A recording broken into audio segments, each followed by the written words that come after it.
the moon and let me rain upon the stars. Let me learn what spring is like on Jupiter or Mars. That's my mom. Mary, Mother Mary. She's just snapped. We know she's snapped because she's broken out into Fly Me to the Moon. It was the indicator to us kids, my brothers and sisters, that we had gone too far. We had pushed the limit of tattling or going up to her, escalating our issues. And now we must tread very carefully.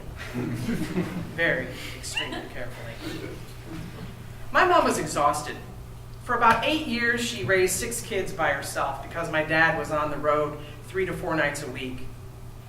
She believed that, like, one of her parenting techniques was that your children would be better adults if they learned how to fight really well.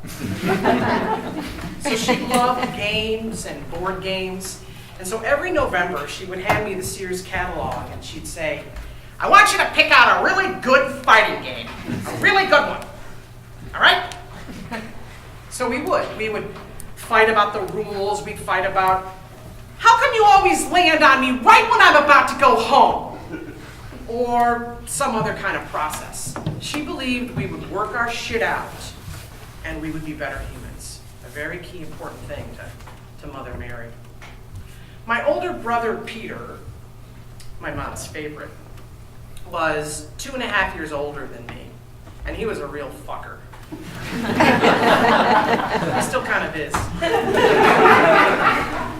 He believed because my older brother, Paul, there were 6 kids in my family, my older brother, Paul, teased him that Peter had some divine, he really believed a divine right to tease the living shit out of me. So that's kind of where this all would come up into play.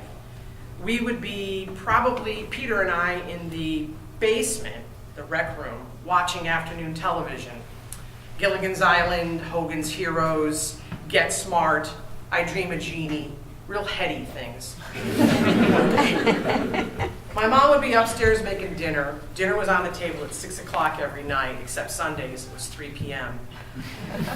And so about 5:15, 5:25-ish, Peter would get really bored watching television. And so he would start some of his antics of teasing me. So I'm about to go through a list of things that my brother did to me. And I have a feeling that there's some of you in the audience who did these things.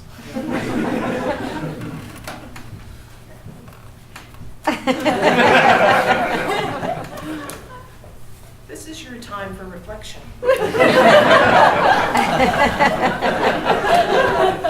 This is the time, and 'tis the season, for you to think about the impact that your behavior had on others. And for those of you who are the victims, like I was, I'm sorry, but you're going to have to live through a bunch of shit again.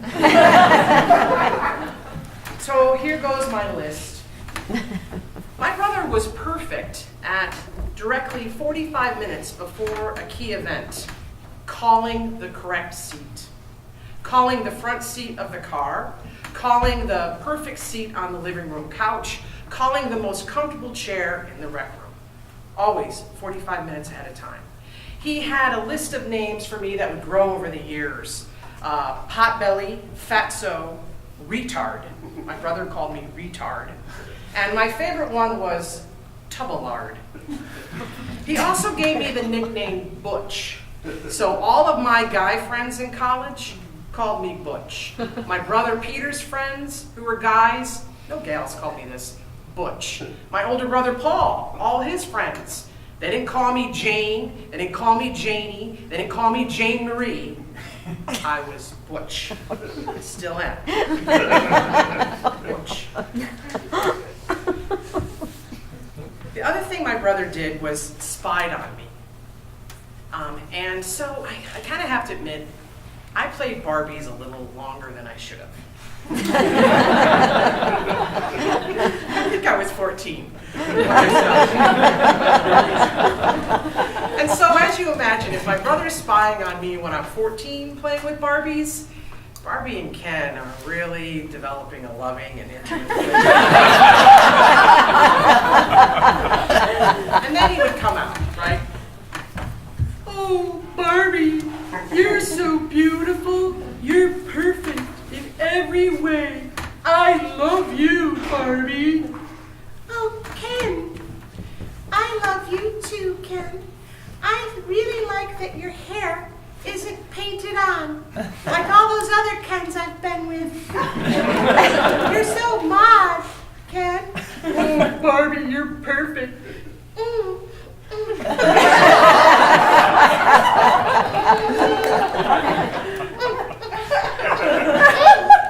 mean, baby Barbie had to come from someplace. He hid my Halloween candy. One time he hid it so well we never found it again. He whispered to my friend Chris Walk on my birthday what one of my presents was, and I overheard him. Mom, now I know I'm getting a Benji dog, because Peter already said it. I already know what my presents are. You know, honey, your Uncle Bob was a real shit, too. He teased the Jesus out of me. And you know what I learned? I learned to just ignore Bob. And after he came back from the war, we really didn't have to worry about him much anymore. Come along, I'm going to finish making the meatloaf and maybe go to another part of the house. But ignore him, okay? Ignore him. My brother was really good at holding back incriminating evidence about me. For example, when I was in 4th grade, I had a slumber party. Peter knew that the reason Patty Worth threw up on Chantal DeVitri's sleeping bag was because of the stroh lights that we 12 girls had stolen out of the refrigerator. 2 beers. 12 girls. We're talking barf. My mom believed it was the 24 ice cream sandwiches and the 2 trays of spicy pizza rolls. But Peter knew, and he held that over me for 5 years. Whenever we played Monopoly, Peter always got Boardwalk and Park Place and put 2 motherfucking hotels on it. When we played Stratego,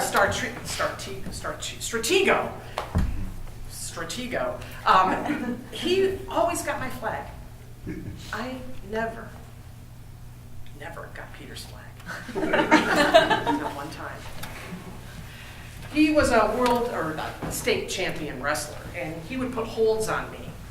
So one of the holds was a reach over toe hold, and then he did what was called a double face lock. Okay. Then somehow this dude always had a stinky tube sock nearby, strategically placed. He'd grab that fucker and he'd stick it in my face. Sweaty tube sock. And then he might do like another cool move and fart.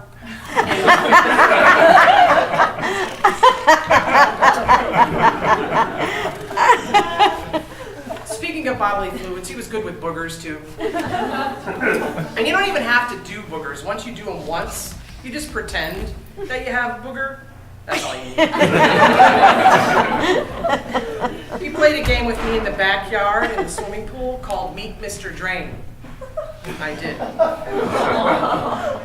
He also liked this game, and he still plays this one, where you're sitting on the couch, and he comes and he pulls out your sock like 2 inches off your foot. That's called a Daffy Duck. Okay? Then he takes the other one and pulls that out. That's a double Daffy.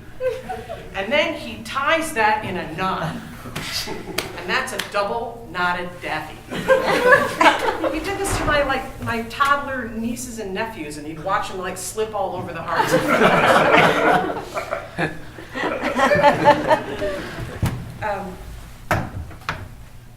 He killed my dog, Benji.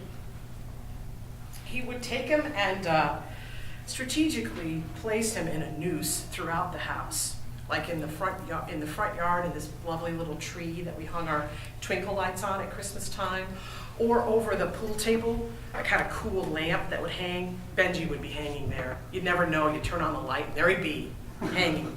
Or the garage door.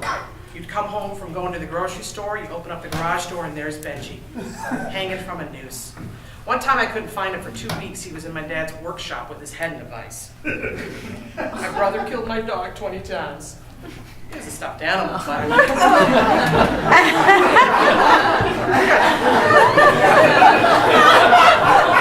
not that type of. Although, ba-ding, ba-ding, ba-ding, ba-ding. This was my brother's favorite game. This was where he would slow motion box, like he was a boxer, and then he would commentate the fight. And he did slow motion, so he never like punched me really hard. Everything was in slow motion. And it would be one of those things where he would just get in your space. That was what it was all about, was to irritate like a mosquito around your space. So, ba-ding, ba-ding. And he would use like a bell in the house. So if there was a bell that went off, he would start it anywhere in the house. Ba-ding, ba-ding. Oh, it's boxing night in America. And look at our champ. He's so poised. He's so poised to take on his opponent. The little fatso tubble-log. Doesn't seem to be ready for anything. Oh, and here he comes with an uppercut. It's an uppercut. And he goes real slow motion.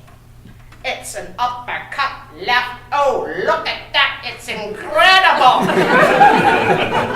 I'm like trying to watch Marianne and Ginger, and I've got this stuff coming at me. I can see it. Slow motion. I'm ignoring it. I'm ignoring it. I don't see it. And then he never punched it hard, but what he would do is he would just place it and do really good work. Mom, Peter's punching me again, and I'm trying to ignore him, but he keeps doing it. Remember when we talked about ignoring your brother? The more you let your brother know that his behavior is bothering you, the more he's going to do it. You really need to ignore him. Now, I'd like you to go someplace else in the house away from your brother. I actually caught myself giving this bullshit advice to a friend of mine.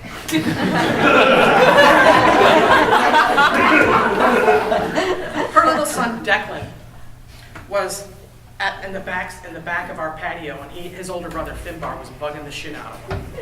And he comes up to me, and I was like, dude, if you let Finbar know that his behavior's bothering him, he's going to keep doing it. I had to like get up and go get a beer. You really do become your parent. Another way that you could get brought to Fly Me to the Moon was Peter's brilliant outdoor game work. He would get all the kids in the neighborhood to play kick the can. And one thing you don't want to be is it during kick the can, especially with Peter Michael Gire. All right, Paulie, you listening? I want you to get between the air conditioners, okay? Right in between the air conditioners. Chris, quit fucking around. I want you to get down to the bushes. Yes, the ones with the septic tank problem. Never mind that. I want you to get down there. I want you to wiggle around the branches. On my cue. What's my cue? Caw-caw, caw-caw! Right? So on my cue, we'll bum rush her, and then she'll be it for 45 minutes. You guys ready? All right. If you watched him doing this, it would be very eerily similar to that weird video that we all saw where we took down Bin Laden. I mean, that's how good he was. The last thing that Peter was excellent with, and he didn't even know it, was he had a great throwing arm. And this was kind of a turning point for us. The fact that my brother discovered Pam Daly and Julie Smith. Thank you. I love you. It was a beautiful winter morning, and in Michigan, I grew up in Michigan, we would make ice balls. which are really hard snowballs. Especially if the weather had to be perfect. You had to have some sort of puddle or something like that. So Peter would go to the puddle, he'd have a snowball already, and then you very gently soak the snowball with the water. You can't go too far because then you're going to get mush. You just get a little bit of water in it, and then you put fresh snow around it and you pack it in. You got a nice hard ice ball. Now Peter was really good at not getting caught and being especially diabolical to me in front of my mom. Okay? Very good at that. She knew he was teasing the shit out of me, but she didn't know that some of the things he did were really rotten, like the fucker thing. So anyway, so he is out by the garbage cans, and I'm like sort of frolicking going to the bus stop, and my mom's at the front door. He doesn't see her. Okay? Now she's sitting there and she's enjoying the winter scene. Either that or she's thrilled that she's going to have the house to herself for about 6 hours. Peter throws the ice ball, and he doesn't mean to do this, but he accidentally, inadvertently, hits me square in the face with the ice ball and knocks me down on the ground in front of my mom. Peter Michael Gire, you get your ass in this house this minute! Now this wasn't good, because when Peter Michael Gire got in real trouble, that meant I was going to pay for it later with some horrible teasing or something else. So as he's walking by and he picks me up off the ground, when Mom and Dad, when they go to play bridge at the Schwenkers tonight, I'm going to murder you. So that night, taking matters into my own hands, I find the only room in the house that has a locking door on it, my mom and dad's bathroom. And I stay there all night long, which is brilliant because Peter, he gets all the snacks to himself. He gets to choose whatever television show he wants to, sit in whatever chair he wants, doesn't have to call it, all night long. I hear the garage door come up and I know that my mom and dad are home, so I sneak into the bedroom and I go to bed. I never said anything. I never told on him. I was dealing with my own shit. The next morning, my brother says to me, "Where were you last night? I had the Stratego board all set up, and I even made you like French onion dip. Where were you?" My brother. "Fill my heart with song, and let me sing forevermore. You were all I wanted, all I needed, and adored."